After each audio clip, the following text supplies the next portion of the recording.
TV1 izleyicileri, Türkmen Tarihi programına hoş geldiniz. Bugünkü konumuz Gemerek tarihini anlatmaya çalışacağız. Bu arada sayın seyirciler, Bolu ili Kartalkaya mevkiinde meydana gelen yangın faciasında hayatını kaybeden vatandaşlarımıza Allah'tan rahmet, yaralı vatandaşlarımıza acil şifalar dilerim. Milletimizin başı sağ olsun. Bu hafta Gemerek Türkmen tarihini ele alacağız. Türkmen tarihi programımızın konuğu araştırmacı Yarar Durmuş Ceylan hocam. Hoş geldiniz hocam. Hoş bulduk hocam. Siz de hoş geldiniz. Teşekkür ederim. Bu hafta birlikteyiz hocam sizlerle. Gemerek tarihini anlatmaya devam edeceğiz. Programa başlamadan önce tüm TV1 yayın ailesini ve bizi izleyen sayın seyircilerimizi saygı ve selamlarımı sunarak başlayalım. Fakat başlamadan önce Halil hocam kısaca sayın seyircilerimiz sizi birkaç cümleyle tanısın isterim ben. Tabii ki efendim. Halil Kılınç, 1957 Gemerek Yeşilözköy doğumluyum. Uzun yıllar Tarım Kredi Kooperatifinde müdür olarak görev yaptım. 2009 yılında kendi isteğimle Tarım Kredi Kooperatif Müdürlüğü'nden emekli oldum. Emekli olduktan sonra boş durmak pek istemedim.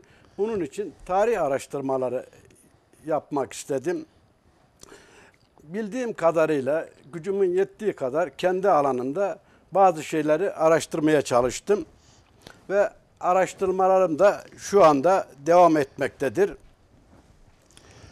Hocam çok teşekkür ediyorum. Birlikte sizinle Halil hocam saha çalışması yaptık. Evet hocam. Zaman zaman Türkmen tarihinin bir yönü olan sayıl gezme, saha gezmeyi Yeniköy'de birlikte çalışmıştık. Çok güzel çalışmalar olmuştu. Onları yad ederek saha çalışmalarımızı isterseniz programımıza başlayalım. Birinci sorudan başlamak üzere hocam. Evet hocam. Bu arada hocam Gemerek ve Köyleri Türkmen Tarihi kitabı Durmuş Ceylan. Bunu seyircilerime göstermek istiyorum. Genelde konumuzun ana teması bu kitap üzerinde ağırlıklı olacaktır. Teşekkür ediyorum. Bugünkü konumuz Gemerek tarihini anlatacağız hocam. Gemerek, Sivas ilinin güzel bir, şirin bir ilçesidir. Bu ilçeye Gemerek ismi neden verilmiş? Tarihi süreç içinde bu Gemerek hangi anlamlarda kullanılmış? Bunlar hakkında bize bilgi verirseniz memnun oluruz hocam. Tabii ki Sayın Kılınç hocam, Halil Kılınç hocam teşekkür ediyorum. Rica ederim. Gemerek'in kelime anlamına geçmeden önce tabii Gemerek söylediğiniz gibi, başta da sizin ifade ettiğiniz gibi çok güzide bir ilçemiz. Anadolu'nun tam ortasında, Evet. Sivas'la Kayseri arasında, doğu-batı hattında, kuzey-güney İpek yolu hattında, Kral yolunun kesiştiği noktada, coğrafik olarak düşündüğümüzde, diğer tarihi jeostratejik yapısını düşündüğümüzde Gemerek önemli bir noktada. Onu söyleyelim özellikle sözümüze başlarken. Biraz da tarihin başına giderek, ilinti yaparak, tarihle ilinti kurarak Gemerek'i biraz tarif edelim müsaade ederseniz sayın hocam. Gemerek Büyük Selçuklu Komutanı Alparslan'ın Malazgirt zaferinden sonra Tanrı'nın yürüdüğü topraklar olmaktan çıkarak, çünkü Bizanslar Anadolu'ya Tanrı'nın yürüdüğü topraklar diyordu.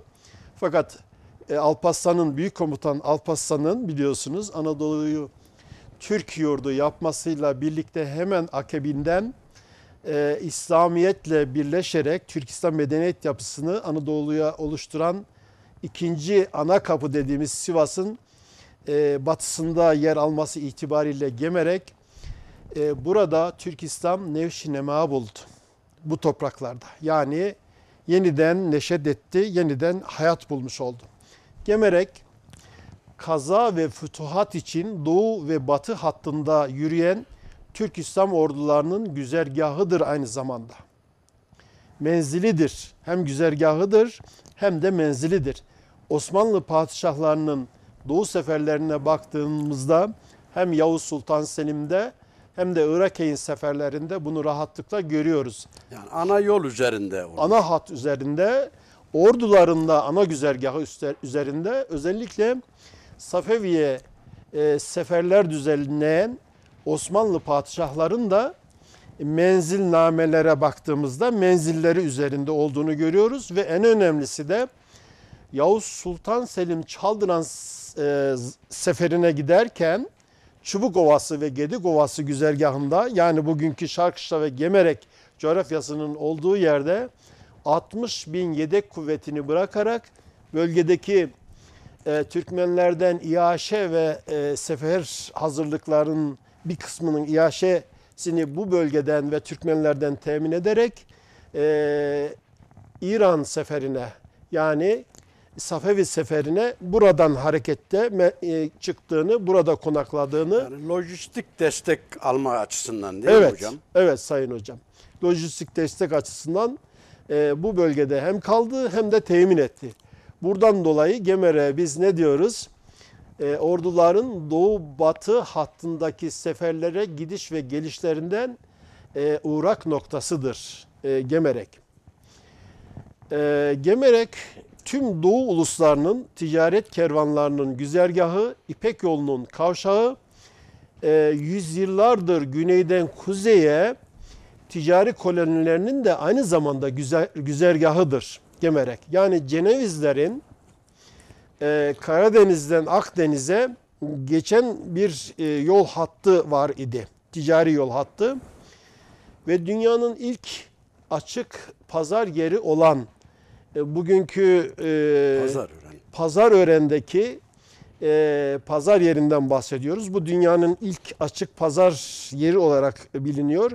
Bu hatta Karadeniz'den Cenevizlerin ve diğer milletlerin ulaşım noktası yine Gemerek'ten, Gemerek coğrafyasından Pazarören'e vadelerin içerisinden geçen bir yol olduğunu biliyoruz bugün itibariyle. Güney-batı hattından geçiş gibi oluyor değil mi hocam? Evet hocam.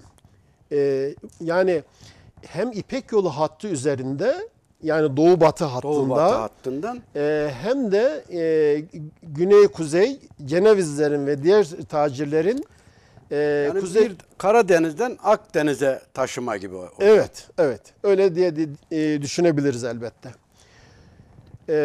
Gemerek kadim medeniyet güneşi doğudan yükselirken doğu-batı istikametinde aynı zamanda kesişme noktasıdır. Gemerek Türkiye Cumhuriyeti'nin tam orta noktasıdır. Evet. Öyle. Yani Gemerek'in öyle bir özelliği. Bu acaba bunu ben daha önce duymuştum. Bir şey midir bu, mübalağa mıdır diye araştırırken Gemerek'in kuzeyinde bulunan Kızılırmak'ın daha kuzeyinde Eğerci Karaözü hattında Gemerek'in tam Türkiye Cumhuriyeti haritasının tam orta noktası olduğunu tespit etmiş durumdayız. Anadolu coğrafyasında, tarihinde konumu itibariyle de Gemerek tabii son derece önemli. Gemerek tarihi ve coğrafyasında bunların haricinde bir buluşma noktası olmuştur. Hem göç yolu noktası olmuştur hem de buluşma noktası olmuştur. İpek yolu ve Kral yolunun kesişme noktasını girişte hatırlatmıştık. Buradan hareketle peki Gemerek coğrafyasında kimler bulundu? Yani Türk unsurlar var mıydı? Vardı elbette.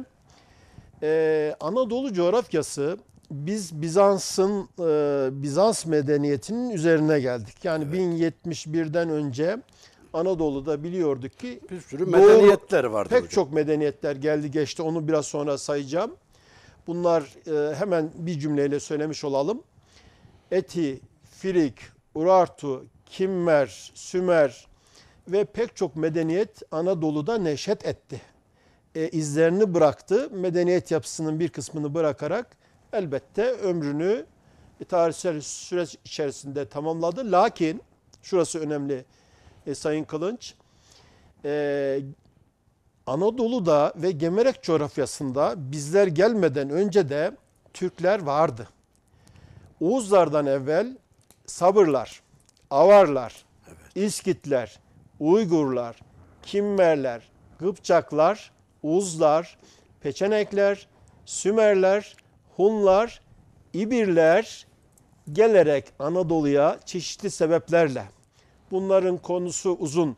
Yani Bizans'ın Kısa kısa geçelim. evet. Bunlar. Bizans'ın içerisinde biliyorsunuz Peçeneklerden Türk tabii. ordu yapıları vardı. Avarlar Türk mesela. Evet, evet. Anadolu'yu yani bunları Anadolu'daki kurgan ve tümülslerden buraya yani taş mektuplar diyoruz biz buralara. Yakın zamanda tarihsel çalışmalar da var. Buralardaki kurganlara ve tümülüslere vurulan mühürlerden dolayı bu Türk unsurların Anadolu'da ve Gemerek coğrafyasında yaşadıklarını biliyoruz. Sayın Kılıç buradan hareketle zannediyorum Gemerek adını Gemerek sormuştunuz. isimle ilgili. Hemen kısaca onu toparlayalım. Gemerek ismiyle ilgili pek çok mülahazalar var. Evet. Fakat elimizde kesin Gemerek ismi şudur, şundan dolayı bu isim verilmiştir diye bir belge, bilgi, arşiv, kayıt ve kuyut yok. Kesin delil bulamıyoruz. Yani Gemerek isminin sebebi şudur, zaten böyle bir kayıt da olmaz. Yani olmaz tabii. Yıllardır tarih çalışıyoruz. Çeşitli şekillerde söylenir tarih Anadolu'daki boyunca. hemen hemen Türk iskanlarının yani Türklerin Anadolu'ya yerleşmesiyle birlikte yerleştikten sonra boy ve soylarının, aşiretlerinin, kabilelerinin buralara isimlerini vermiş olduklarını biliyorduk. Bugün itibariyle Anadolu'da il isimlerinin pek çok bucak ve iskan alanlarının, köylerin ve nahiyelerin, ilçelerinin adını Türk aşiretlerinden, boylarından, budunlarından, cemaatlerinden aldığını ve daha da önemlisi Türk beylerinden yani kendi beylerinden aldığını biliyoruz. Dolayısıyla böyle bir mülahaza içerisinde Gemerek'in de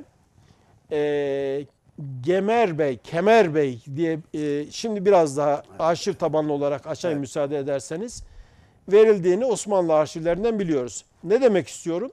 Şunu demek istiyorum. Gemerek zaman içerisinde değişik isimlerle söylense bile Gemerek, Gemerek Abat, Gemerik, Gemrik, Gemarik, Kimerik, Kemerik, Gümrük, bu yazım hatası olabilir. Arşiv kayıtlarından alınmadır bütün bu söylediklerim.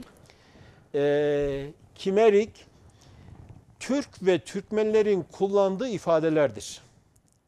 Sayın Kılıç, burayı bir daha söyleyelim. Evet. Bu söylediğimiz yani Gemerek ismi, bu mülahazalarla söylenen Gemerek, Gemerekabat, Gemerik, Gemrik, Gemarik, Kimerik, Kemerik, bunların hepsi Türklerin yani 1000 yıllık süreç içerisinde özellikle Gemerekabat Osmanlı'nın sonuna doğru 18. ve 19. yüzyılda arşivlerde elde ettiğimiz Gemerek'le ilgili isimlerdir. Bu isimlerle yakın zamana kadar anıla gelmiştir. 1936'daki Cumhuriyet tarihi arşivlerinde elde ettiğim bir isim daha var. Gemerik ismi. 19. yüzyılda Irmak tarafındaki isim Gemerekabat.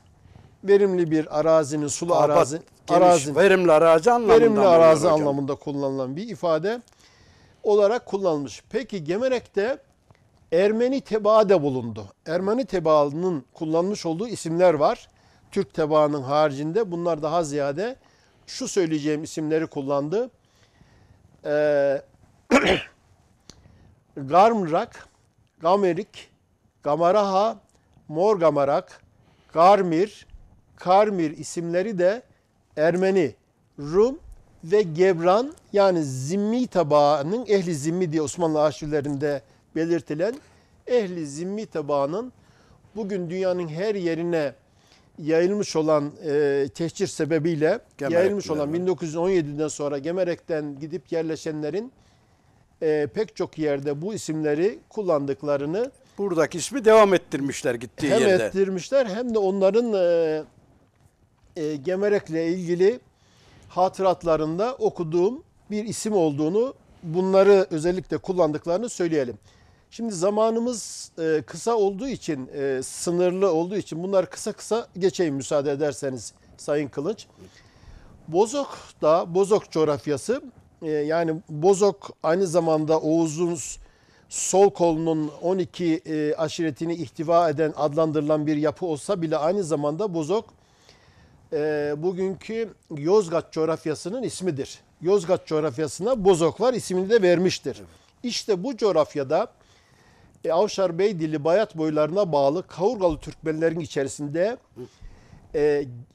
Gemrik ve Gemerik isimlerini olduğunu bölge Gedik Çubuk bölgesinde nüfus havi defterlerinde, Bozok temettüat defterlerine baktığımızda Oğuz boyları Karabağ üzerinden Sivas Bozok hattına gelen Başbakanlık Osmanlı Arşivi Avşar Kavurgalı Tahrir Defteri numara 69 sayfa 731 sene 1519, yine Tahrir Defteri 969 sayfa 755, Tahrir Defteri yılı 1525, defter numarası 450 sayfa 904 905, 1523 yine Başbakanlık Osmanlı Arşivleri 262 33 155 402 168 976 tahrir numaralarında, tahrir defterlerinde yukarıdaki saydığımız isimlerin Türk dönemlerinde ve Ermeni dönemlerinde kullandıklarını ve Gemerek isminin buradan neşet ettiğini arşiv belgeleriyle de söylemiş olalım. Bir de şöyle hocam, bu Gemerek ismi yani önceki de herkes aynı yakın kelimelerle kullanmış yani. Köken aynı yani genelde kelime anlamı. Gemerek isminin Kimmerlere atıfta olarak bulunarak Kimmerlerden geldiğini söyleyen bir görüş de var.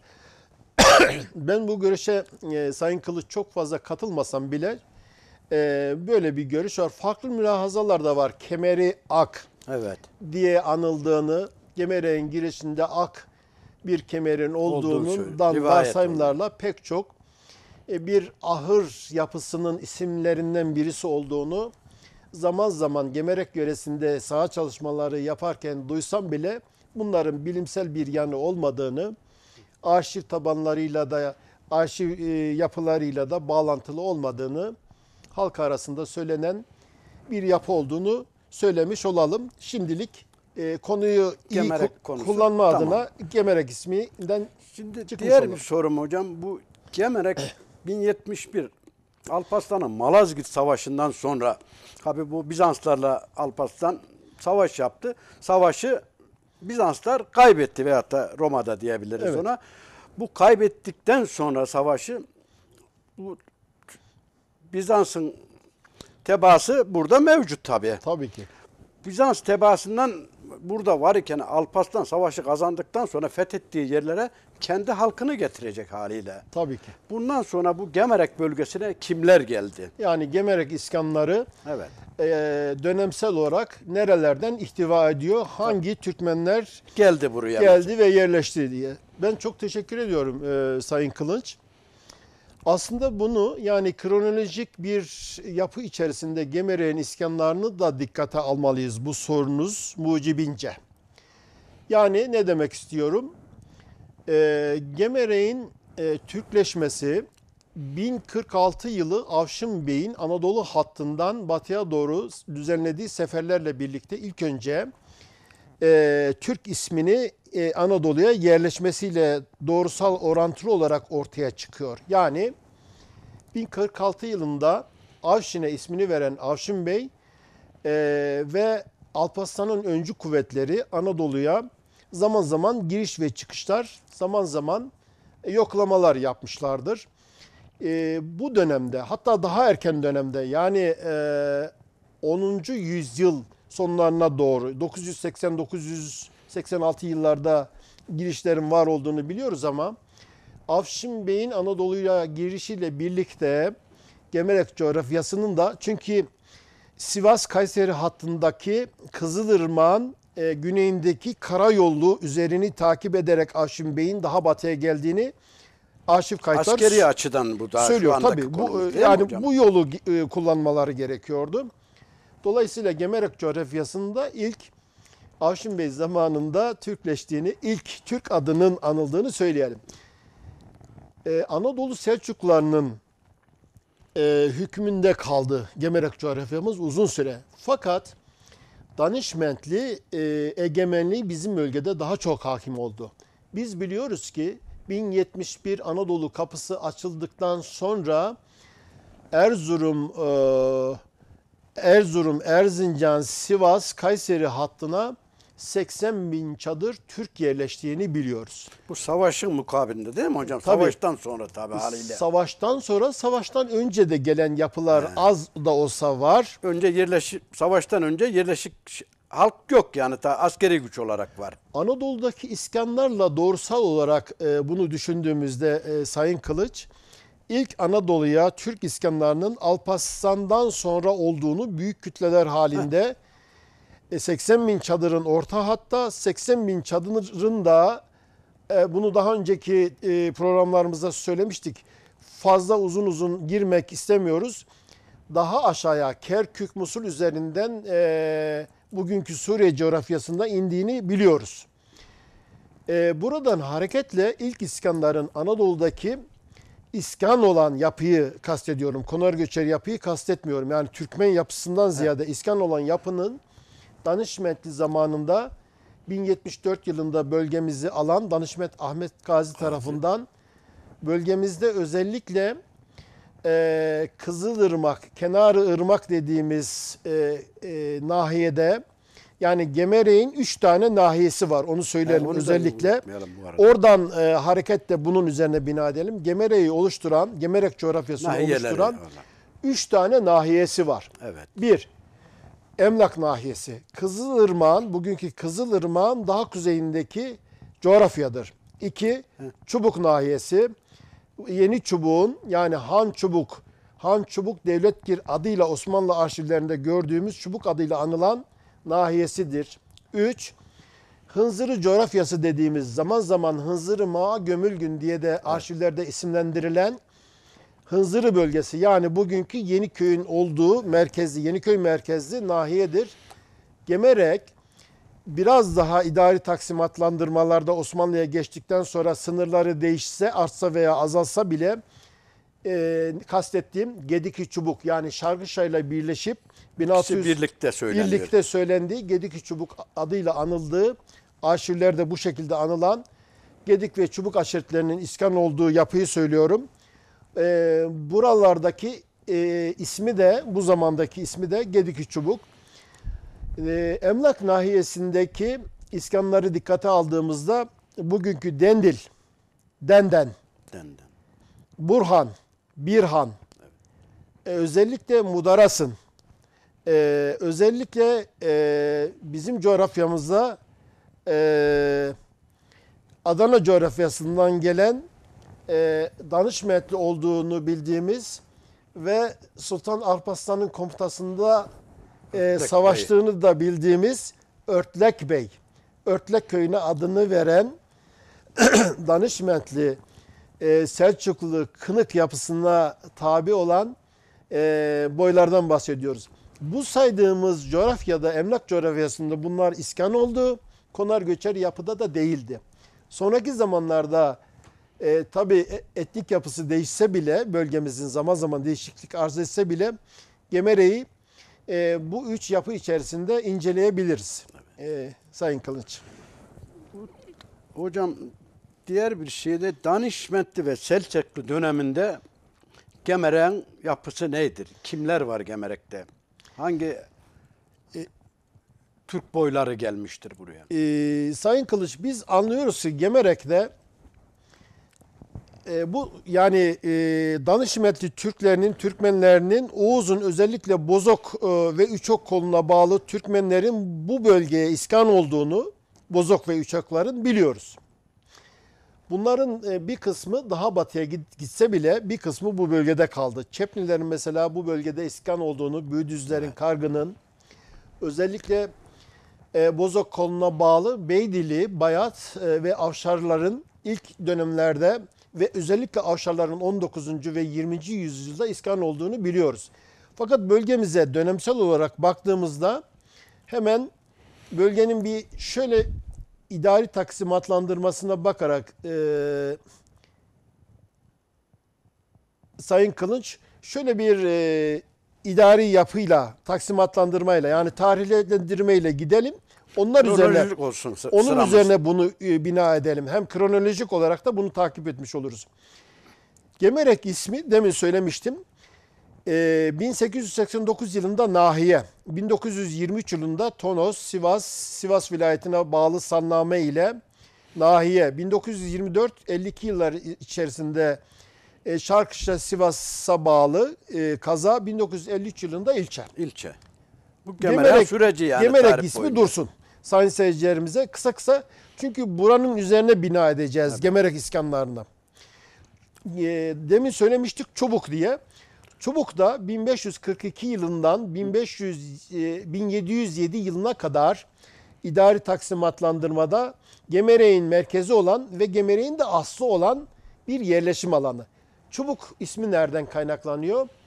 Çubuk ismi Balak Bey'i yenen Çubuk Bey'in kendi aşiret ve kabileleriyle birlikte Malatya hattı uzun yayla üzerinden bölgemize gelip bölgemizde iskan olan ve adını Çubuk'a vermesiyle birlikte ortaya çıkan bir nahiye. Daha batıya giderek bunların bakiyeleri bugünkü Ankara Çubuk nahiyesinde kurdular. Konuyu uzatmamak için hemen buraya geçeyim. Bu ne zaman Çubuk'un idari taksimatlandırması? 1542'de başlıyor. 1707 yılına kadar Zulkadriye eyaletine bağlı olarak bu yapı devam ettiriliyor. Bunun haricinde bölgemizde bir de Hınzırı Gömülgün. Gömülgün Mağa Hınzırı diye Diğer adım oluyor bir nahiye. dediğiniz Evet, hocam. 3 nahiyeden bir tanesi demiştik. Aslında Gemerek'in yüzyıllar boyu yani 1000 yıl boyunca Gemerek'in adı Çubuk'tur. Gemerek bir Ermeni kariyesidir bu yıllarda.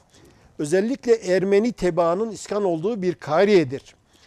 1642 yılındaki arşiv kayıtlarında, defterlerde, tahrirlerde daha doğrusu tahrir defterlerinde bu tahrir defterlerin 1529, 1555, 1575, 76, 1642 yıllarında tekraren ve defaten yapıldıklarını söyleyelim. Buralarda Ermeni tebaanın hakim olduğunu da söyleyelim. Gemerek'in merkezi bugünkü ilçemizin adı Gemerek. Evet, Gemerek. İsminin nereden geldiğini söyledik. Söyledik. Haklarını da kısa kısa irdeliyoruz. Şunu müsaade ederseniz buna ek yapıp hemen Gemerek'teki iskanlara geçelim. Evet. Sayın Kılıç. Hınzırı nahiyesinin oluşumu da 1542 yılında başlıyor. 1563 yılında Zamantı Maraş Zulkadire eyaletine bağlı. Hınzırı Gemerek'in bugünkü Yeniköy olduğunu, Yeniköy ismiyle kurulu bir köy olduğunu söylemiştik. Hemen buradan hareketle Diğer bir konuya Emlak geçelim nahiyesi, efendim. Emlak nahiyesini de bağlayalım hocam. Emlak nahiyesi 1556 yılında ihtas edilen Bozok Sancağı, daha sonra Zulkadiriye eyaleti, nahiye 1599-1707 yılı aralıklarında yine Bozok, Rum eyaleti yani Sivas'a bağlı olması hesabıyla 1855-1867 yıllarında Sivas eyaletinde Sallame ile 1868 yılında yine Sivas vilayetine bağlı olan bir yerleşke. Burası daha sonra Şarkışla birleşecek. 1919-1918 Temmuz Sivas vilayetine bağlı olacak. Salname ile 1924 yılında yine Şarkışla'ya bağlı olan 3 tarihi sürecine nahiyeden bahsettik. Peki bu söylediğimiz idari taksimatlandırmalardan sonra Gemerek'te hangi Türkmen boyları iskan oldu?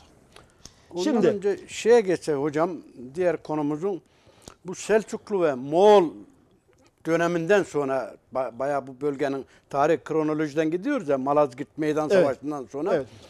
bu Selçukluların Eyüp'lerle beraber müşterek birleşerek Moğol istilasına karşı koymak istedi.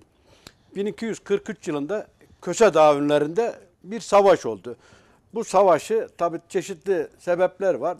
O ikinci Keykavus tecrübeli bir sultan değildi. Evet. Savaşa pek gönlü olmayan bir kişiydi. Hatta bazı rivayetler var. Savaş alanında terk etti, gittiği de söyleniyor. Evet. Bu savaştan sonra tabii bu dengeler değişti bu bölgede. Savaşı kaybetti. Başka bir toplum geldi buraya. Moğol toplumu. Bu toplum geldikten sonra Gemerek'te nasıl bir yapı oluştu? Sayın Kılıç, çok önemli bir soru. Baştaki katkınız için de ben teşekkür ediyorum size. İkinci Keykavus'un zayıf bir hükümranlığını biliyoruz. Zayıf yapısını da biliyoruz. Hatta kaçtı. Daha Savaş söylemek meydan- istemiyorum. Evet. Kaçtı demeyelim. Biz de erken terk etti diyelim hadi ona. Terk etti diyelim savaş alanını. Şimdi 1241 yılında Anadolu'daki Moğol baskısı giderek artmıştı. Yani Evet. 1220'lerde kurulan Cengiz'in önderliğinde Moğol İmparatorluğu büyük bir kar topu gibi daha batıya yayılmış, Anadolu'daki Türk yapısını ve dolayısıyla özellikle Gemerek coğrafyasında tehdit eder duruma gelmişti. Anadolu'daki Türk yapısını. Dengeleri değiştiriyor bu Bütün bölgede dengeleri hocam. değiştirdi. Köse Dağı Savaşı'nda 1243 yılından sonra Köse Dağı yenilgisiyle birlikte Anadolu'da büyük bir Türk kıyımı, Türkmen kıyımı yapıldı. Heh. Cengizler tarafından. Yani tarihe baktığımızda Türk kıyımını en çok yapan yapı kimdir? Moğollardır ve Cengiz'in ordularıdır. Baycı Noyan'ın Evet. yani Kayseri'yi ve Gemerek Yakıp yıkmış mesela bölgeyi yakıp hocam. yıktığını, taş üstünde taş bırakmadığını biliyoruz. Yani bu Şarkışla'yı geçen hafta anlatmıştık. Sayın seyircilerimiz hatırlayacaklardır. Yeniçubuk buradan nasibini almıştır elbette. Pek çok kıyım yapılmıştır. Gemerek coğrafyası da bundan etkilenmiştir. Hemen şunu söyleyelim bundan önce. İşte 1243 yılına kadar Gemerek coğrafyası, daha önce söyledik, 1074 yılında kurulan, bir tane daha hatırlatmış olalım sayın seyircilerimize, Danışmetli egemenliğinde kaldı. Yani Gümüştegin, Danışmet evladı Gümüştegin bölgemizi fethederek Sivas bölgesini Danışmet Ahmet Gazi'nin diğer oğlu Melik Gazi'yi, diğer bir oğlu Melik Mehmet, Malatya coğrafyasını da bir diğer oğlu bu sancakları, bu bölgeleri yönetiyordu. Gemerek hakimiyeti de, Gemerek'in hakimiyeti de daha çok Danışmetlilerden Gümüştegin Bey egemenliğinde kaldı. Yani bizim Fatihimiz Gümüştegin Bey'dir desek doğru söyleriz. Evet. Gümüştegin, Gümüşgün adıyla bugün Bünyan'a bağlı bir Karya köy. Uzunyayla'da yine buraya ismini veren bir Danışmentli beyinin ismi köy var. Evet. Bundan sonraki dönem Selçuklu dönemi. Selçuklu halkı pek belirgin değil bizim bölgemizde ve Anadolu'nun ortasında. İskanları söylüyoruz ya. Evet. Gemerek'te yani hangi şeyler iskan oldu? ilgili iskanlar kimler gelmiş peki, mesela? Baycı Noyan'dan sonra, yani Cengizlerden sonra Anadolu'ya Moğollar geldi mi? Evet geldi. Nerelere yerleşti? Bunları arıyoruz. Gemerek'te var mı bunlar evet, acaba? Var. Çok miktarda var Sayın Kılıç. Anadolu'da bunların ismi, yani Cengiz halkının ismi Anadolu'da Ulu Yörükler olarak daha sonraki dönemlerde arşivlere geçti. Bunlar Hongarlar ve Çongarlardır. Özellikle Kızılırmak yayının, yani Doğu Kızılırmak, Sivas'ın batısından başlayarak Orta Kızılırmak ve Batı Kızılırmak yayının Ankara'ya kadar olan bölgede Kızılırmak'ın karşı cenahına, yani kuzey tarafına yerleşmiş olan ve buralarda kazalar ihdas edilen Moğol bakiyeleri oldu. Bunların bir kısmı, daha önceki söylediğimiz gibi bir daha söyleyelim. Yani Moğolların önünden gelen bir de Türk bölükleri var. Onu da söyleyelim. Evet. Yani Moğollardan kaçan Türk grupları. Yani. Bunlar Müslümanlar. Bir de Moğollarla beraber, yani Moğol ordularının ağırlıklarıyla, lojistiğiyle beraber, o ordularla beraber Anadolu'ya gelen Moğol grupları var. İşte bunlar Hongarlar ve Çongarlar. Diğer Türk boy ve budunlarına ait Türkmenler veya Türk grupları. Bunların içerisinde pek çok unsur var. Bu saydığımız unsurların büyük bir kısmı da var. Peki Anadolu'ya gelen o Moğol bakiyeler kimler? Daha sonra Osmanlı döneminde, yani 1522 yılından sonra Gemerek coğrafyası Osmanlı'ya ilhak olduktan sonra Dulkadirli iskanlarının varlığını biliyoruz ve sık sık Onlara söylüyoruz. sonra geçelim hocam. İşte geçmeyeceğim ama oraya şöyle bir bağlantı kuracağım Tamam. Sayın Kılıç. Dulkadirli Türkmenleriyle diğer Türkmenlerle hemhal olan, karışan bir Moğol bakiyeleri var. Oraya bir cümle söyleyelim. Evet. Kimdi onlar? Ağacakoyunlu, Akkuzulu, Koyunculu, Aksarurlu, Alibeyli, Ballu, Çabanlı, Çakıralili, Çavurculu, Çepni bölüklerinin bir kısmı Çomaklı, Ekizli, Garampa, İlbeyli, İnallı, İzzettinli, Kabasakallı, Kara Fakihli, Deli Alili, bu listeyi okuyayım. Bunlar Moğol bakiyesi. Moğol bakiyesi de demeyelim hatta. Bunu biraz Aslında Türk de denebiliyor. Türk diyelim. Türk Türk de diyelim. deniyor. Yani yanlış bence de Türk anlaşılmaya bilmiyorum meydan da. vermemek için Türkleşmiş Moğol'un önünden gelen diğer Türk grupları, boyu ve budunları diyelim hatta. Daha sonraki dönemlerde de Hongar ve Çongar adıyla anılan sonraki arşiv kayıtlarında Ulu Yörükler diye bildiğimiz ve Biz hep Dulkadir Türk ile biliyoruz bütünleşen onları hocam. Türk. Oğuz gibi anlıyoruz şu andaki Zaten Türkleşti. Biz Sayın Oğuz Kılıç, gibi anlıyoruz onların hepsini hocam. Şimdi biz tarih çalıştığımız için yani biz 13. yüzyılın ortasını bahsediyoruz. Evet. Ona da ne diyoruz? Sayın seyircilerimizin affına sığınarak Hongarlar ve Çongarlar diyoruz. Çongarlar diyoruz. Bunlar da Türk yapısıyla, Türk ordu yapısıyla birebir aynı. Örf ve töresinin, ama bunlar Türk değil. Yani bunların bir kısmı, onu söyleyelim. Bu yüzyıldan sonra, yani 14. yüzyıldan sonra 15, 16, 17. yüzyılda Türkleştiğini, Çetni gibi söylenmeye başlıyor çok onların iyi bir çoğu da hocam. Müslüman olduklarını İslam'a ve Türk İslam fütuhatına, Türk İslam yapısına, özellikle Osmanlı'ya Dulkadirli'den başlayarak İlhanlı'nın valileri yönetiyordu biliyorsunuz. 100 yıl süreyle burayı, Anadolu'yu 130 yıl, 150 yıl, hatta 200 yıl etkisi olduğunu söyleyerek İlhanlı valileri tarafından Anadolu'daki yönetimlerde bulunan ulustan bahsediyoruz. Büyük bir ulus bu. Hatta hocam, o ulusla mesela askeri gücü çok iyi kullanan bir ulus Moğollarda. Çok büyük özellikleri var. O konuyu Bundan da faydalanıyor yani. Evet. Yani bundan kim faydalanıyor? Osmanlı. Osmanlı faydalanıyor Sonra Osmanlı. bundan. Osmanlı bu bölgeyi, yani Çelebi Mehmet'in doğuya giderken söylediği bir söz var. Çongarlar görüp bunlar hangi milletten diye bunlar kim soruyor. diyor? Kim diye. Biraz kaba saba görünce Tabii. Trakya bölgesine, yani Gönderiyor o tarafa. oraya yerleştiriyor. Şunu tamamlayayım müsaade ederseniz. Ulu Yörüklerin listesini okuyorum. Karakeçili, Kınıklı, Kulağuzlu, Kurugöllü, Pir Evlekli, Özlü, Saraçlı, Tatılı, Şerafettinli, Todurlu, Turgutlu, Ulukamanlı, Ustaşlı, Ütüklü, Kabil ve Şarkıpare. Bunlar Ulu Yörüklerin Ortapare ve Ulupare diye iki tane ana hattı var. Hongarlar ve Çongarlar diye sağ ve sol kolları var. Onlara bağlı Türk unsurlarıdır. Bunlar ileriki yüzyıllarda elbette Türkleştiler, İslamlaştılar. Anadolu'nun bizim gibi parçası oldular. Hatta çok daha başarılı olduklarını, medeniyete, Türk İslam medeniyetinde büyük hizmetler verdiklerini söyleyerek burada yetinelim. Sayın Kılıç. Hocam bir de kısa da olsa bu Alaaddin Eratna ve Kadı Ahmet Burhanettin hakkında da, bu da tabii bizim Gemerek bölgemizi ilgilendiriyor bu. Elbette ilgilendiriyor. Kısaca, Bunlar hakkında kısa bir bilgi. evet. Alaaddin Eratna, yani Köse Peygamber diye bilinen güzel çok insan değerli ikisi de. bir insan. Kemal Göde hocamızı Profesör Doktor saygıyla selamlayalım. Bölgemizde büyük çalışmalar yapan, Kayseri'de bulunan 20-25 yıl ve Alaaddin Eratna Devleti'ni satır satır çalışan bir abimiz. Hem Sivas'ta hem de Kayseri'de başkentlik yaptı bu devlet. Alaaddin Eratna tarafından kuruldu.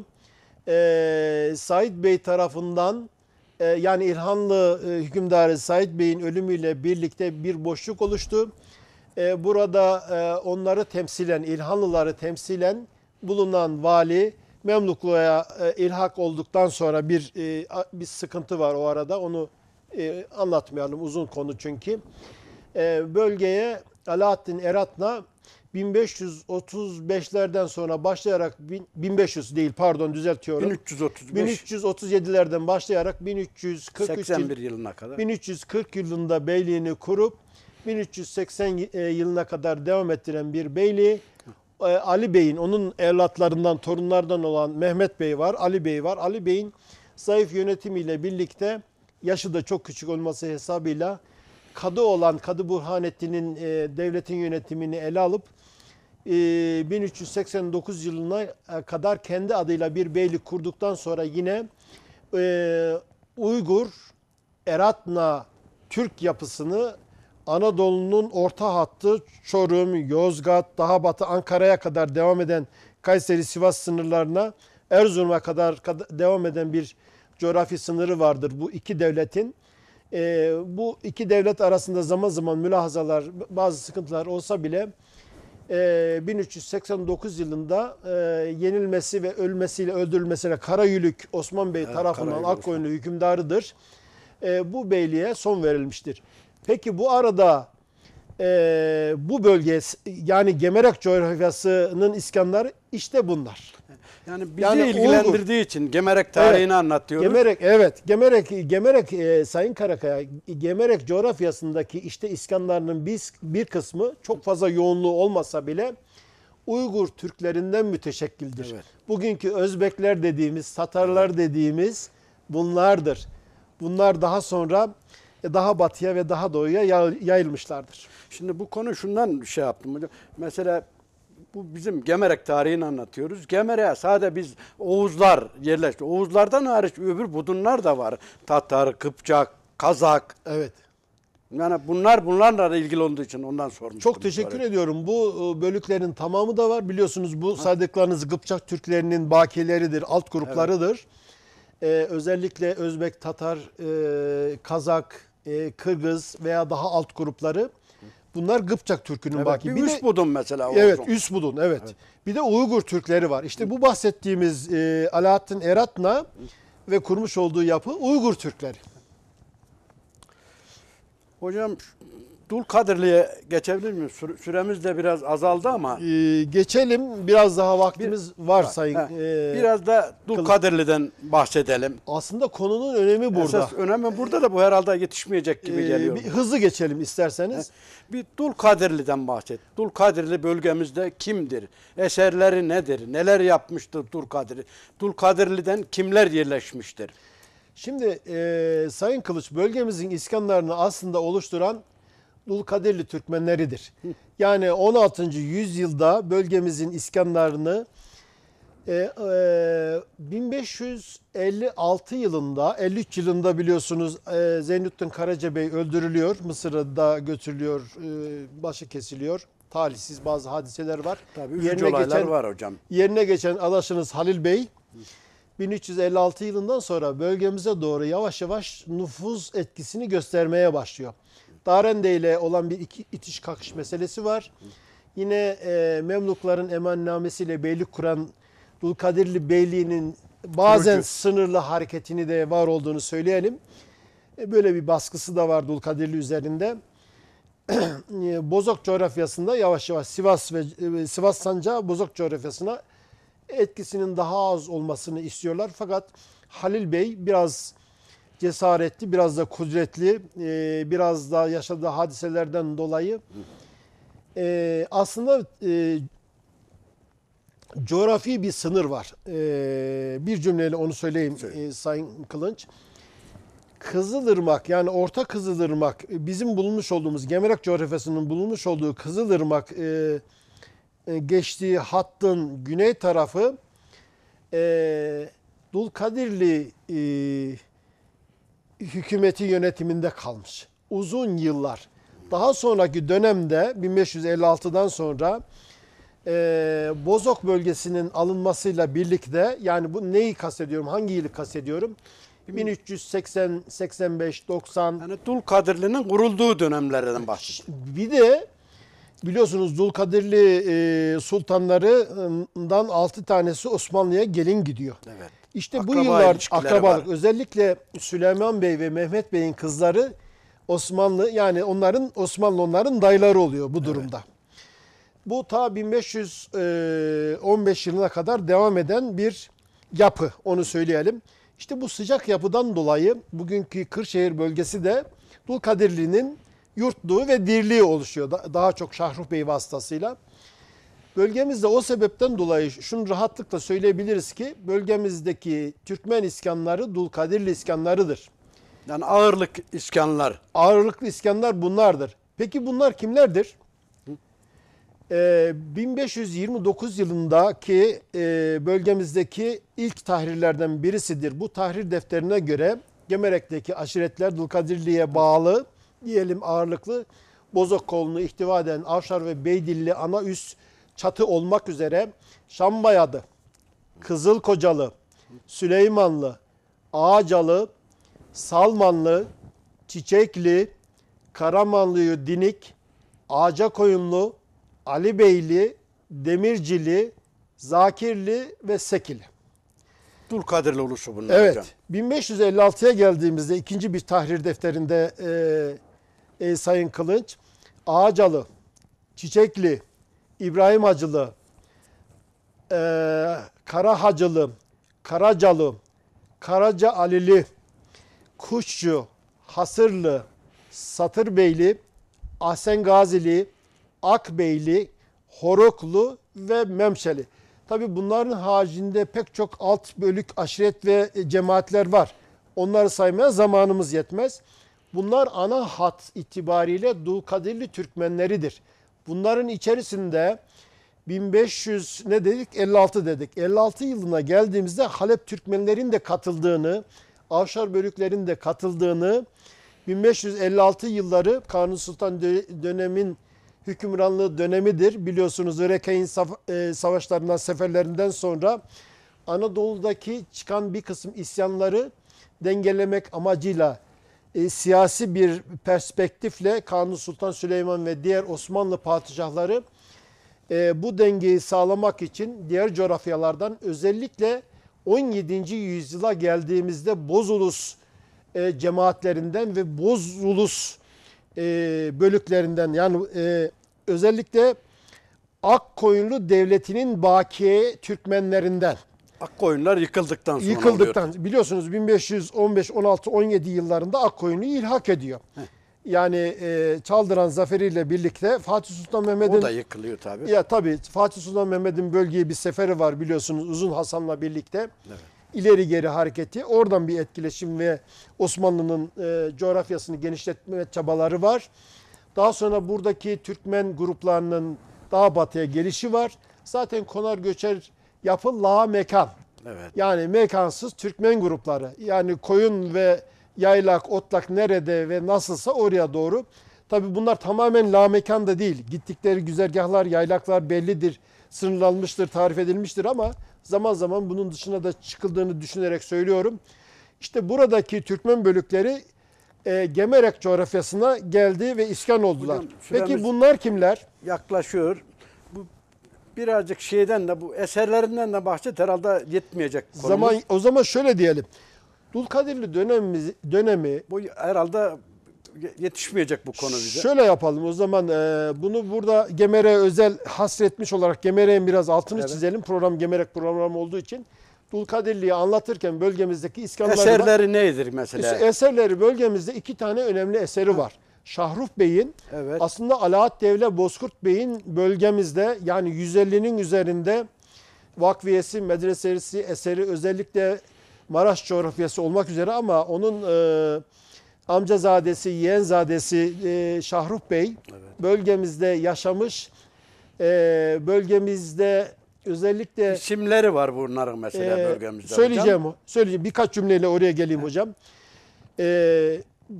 1492 yılında başlayan, 1496 yılında biten Gemerek'in Türkmen tapusu olan Şahruf Bey Mescidi Gemerek'in tapusudur. Tapusudur, onu anlatmak Türkmen istiyorum. tapusudur. Türk tapusudur. Gemerek Türk yurdudur. Daha sonraki dönemlerde 1500, yani 16. yüzyılda buraya Kapadokya Ermenileri iskan ettirilse bile Gemerek son yüzyıla kadar Gemerek'te Ermeniler, Gemerek'teki bazı köylerde Ermeni nüfusu ve Rum nüfusu özellikle Çepni'de olsa bile Gemerek Türkmen yurdudur. Türkmen yurdu olarak kalmıştır. Danışmetli'den Osmanlı'ya kadar, yani 1923 yılına kadar. Peki diğer eser ne? Çok kıymetli bir eser var. Şahruh Bey Köprüsü. Evet. Yine aynı yılda yapılan, sonraki yüzyıllarda tamir ve kitabesinde bugünkü Sivas'a bağlı olduğu dönemde Karaözü'de biliyorsunuz bu Şahruh. köprü. Karaözü'nün hangi ilçeye bağlı olması hesabıyla o yıllarda Sivas'ta olan, daha sonra da Kayseri'ye Yakın getirildiğini dönemde bildiğimiz bağlandı kitabesi Kayseri'ye. var. Evet. Kitabesinde de anlıyoruz ki daha sonraki dönemlerde tamir ettirilmiş. Kızılırmak üzerinde uzun bir mesafede tek köprüdür. Çok kıymetli köprüdür. Atalarımızın, özellikle Dulkadirli atalarımızın bölgeye vermiş olduğu Çandır'daki türbeleri, zaviyeleri, tekkeleri saymıyorum. Yani Dulkadirli bölgesinin Gemerek bölgesinden. hani bunu da bir cümle olarak söylemiş olalım. Gemerek'te Çubuk Köprüsü diye tarihi bir köprü daha var. 18. yüzyıla tarihli. Yani köprünün yapımına, tarihi tam belli değil ama köprünün yapısına, yapı taşlarına ve stiline baktığımızda 18. yüzyılda diğer köprülerle birlikte yapıyı beraber eşleştirdiğimizde 18. yüzyıla tarihlendiği söylenmiştir. Bugünkü Çubuk Çayı'nın üzerindedir. Bu da tarihi bir eserdir. Üç Fakat gözlü köprü diye geçer halk arasında. evet, daha önemli 2 tane daha mescidimiz var. Müsaade ederseniz onu hızlıca söyleyeyim. Gemerek'in tarihi çok zengin. Turizmi de çok zengin. Sızır'daki şelale Anadolu'nun içerisinde bulunmaz bir vahadır Sayın Kılınç. Evet. Herkesin görmesi gerekir. Herkesin görmesi gerektiğini ben düşünüyorum ve davet ediyorum. Tekrar söylüyorum. Bugünkü Sızır beldemizde, Gemerek ilçemize bağlı Sızır beldemizdeki çağlayan, Sızır çağlayanı, Sızır şelalesi Anadolu'da bir vaha gibidir. Hemen arkasında çat ormanları vardır. Yani gezilmesi, görülmesi gereken turistik değeri çok yüksek yerlerimizden bir tanesidir. Peki başka ne var? Başka Hamzalı İskan alanı, İsa Bey Mescidi nerede? Çepni'de. Roma tarihinin olması, orta dönem Türk tarihini, özellikle 1000 yıllık Türk tarihini ve medeniyet yapısını İsa bin Mesne'nin kurmuş olduğu iskanları düşündüğümüzde, Dulkadirli beylerinin bu bölgede staj yaptığını, şehzadelerinin düşündüğümüzde elbette Gemerek'in beldesi, büyük beldelerinden, güzide beldelerden bir tanesi Çepni'yi de anmadan geçmeyelim. Daha batısındaki hemen Kızılırmak'ın kuzeyinde olan yemyeşil bir Eğerci'den bahsetmeden geçmeyelim. Daha sonraki Hocam süremiz gitmeyecek. Bir şey de istirham edeyim. Gemerek merkezde bir cami var. Bu da benim içimde uhde olarak kaldı yıllarca. Bunun adı Merkez Camisi. Evet. Ama Dulkadirli eseri. Şimdi Bunun hakkında bir görüşünüzü almak isterim hocam. ben çok teşekkür ederim. Çok nazik bir görüş. Çok Yani nazik. içimde uhde kaldı. Merkez Camisi. Ne anlamı var Gemerek'le ilgili hocam? Sayın Kılıç, bu Gemerek'in tapusudur. Ben onun Şimdi için sabahtan yani beri anlattığımız o konu hocam. Tarih geçmişten geleceğe bir köprüdür. Gemerek Ermeni beldesi olarak zaman zaman bilinse bile 1642'de Gebran nüfus kaydı olarak biliyoruz. Çok az bir dönem hocam. Çok az bir dönem. Çok az bir dönem 1492'deki Gemerek'in tapusu, Türk tapusu, Gemerek'in ortasındaki Merkez Camii adıyla bilinen fakat talihsiz bir şekilde bu isimle çağrılan Şahruh Bey Mescididir. Şahruh Bey'in. Ben buradan önerim Sayın Belediye Başkanı ve Sayın yetkililerimiz, Sayın Gemerekliler, Sayın Hazur'un her kimse lütfen Gemerek'e bu aidiyeti tekrar iade edelim. Gemerek bir Türk yurdudur. Bunun tapusu bizim mezarlarımızdır, mescitlerimizdir, köprülerimizdir, tarihi eserlerimizdir. Çepni bir Türk yurdudur. İsa bin Mesne'nin mescidi Çepni'dedir. Çok değerlidir. Yani bu yapıları çok iyi ortaya koymamız lazım. Tarihi yapıları ortaya çıkartmamız lazım. Gemerek'teki son iskanlar yavaşça, hızlı bir şekilde toparlayayım. Kapatmaya çalışsam daha iyi. Süremiz herhalde doluyor hocam. Evet. Sayın Kılıç, Gemerek'teki son iskanlar Bozulus iskanlarıdır. Dulkadirli iskanlarıdır. Yeniyil Türkmenleri iskanlarıdır. Halep Türkmenleri iskanlarıdır. Üst çatıyı söylüyorum. Bunların tek tek listeleri, isimleri, yüzlerce listesi vardır. Gemerek'teki bugün Türkmen aşiretlerinin, Türk aşiretlerinin, Türk yapılarının yani obalarının saydığımızda 1000-1200 arasındadır. Bu şekliyle Gemerek öz ve öz diğer şehrimizin, diğer beldelerimizin olduğu gibi Türk yurdudur. Gemerek 1000'li yıllardan sonra, Danışmentli'den sonra Türk yurdudur. Bugün itibariyle Türk yurdudur. O zaman merkezdeki ismini de verirsek çok güzel bir isabet olacak İsmi hocam. iade etmemiz gerekiyor. Bununla birlikte şunu da söyleyelim. Gemerek'teki bazı köylerin, Türk köylerinin, Türkmen köylerinin adı değişti. Ha, o da bir talihsizlik hocam. Evet, sizin köyünüz, bulunmuş Evet, olduğunuz benim köyüm köy mesela Deliler Köyü Yeşilöz olarak değiştirilmiş. tekrar iadesini biz istirham edelim. Tarih açısından gerekli yani. Köklerimiz- Tapusu, köyümüzün tapusu. Köyümüzün tapusu, tarihimizin, köklerimizin ortaya çıkması adına bunların iadesi şart diye söylemiş. Gemerek'ten başlayalım. Öbürleri de gelir inşallah diyelim. Bunu yetkililerden talep ediyoruz hocam. Sayın Kılıç, ben tamamen katılıyorum. Programımızın sonuna geldik. Son sözlerini alalım Bu hocam. programda daha önceki çalışmalarımızdan birisi olan Türkmen tarihinden faydalandık. Elbette Gemere'ye, doğduğumuz topraklara borcumuz var ve ödemeye devam edeceğiz. Gemere'yi her halükarda hatırda tutacağız.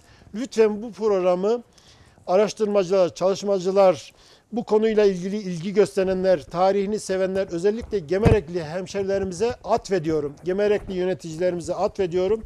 Lütfen bu programı indirin, arşivleyin. Bizden sonra elbette yöremizde, bölgemizde tarihsel yapıyla, tarihimizle, köklerimizle ilgili çalışmalar yapılacaktır. Bunu bir taban olarak, temel olarak kabul edebiliriz. Tüm Anadolu'daki Anadolu yürekli Türklere, Türkmen beylerine, bizi izleyen TV1 sayın seyircilerine teşekkür ederken özellikle Gemerek Türkmenlerine saygı ve sevgilerimi sunuyorum. Hoşça kalın. Gelecek bir programda buluşmak üzere. Hoşça kalın. Allah'a emanet olunuz.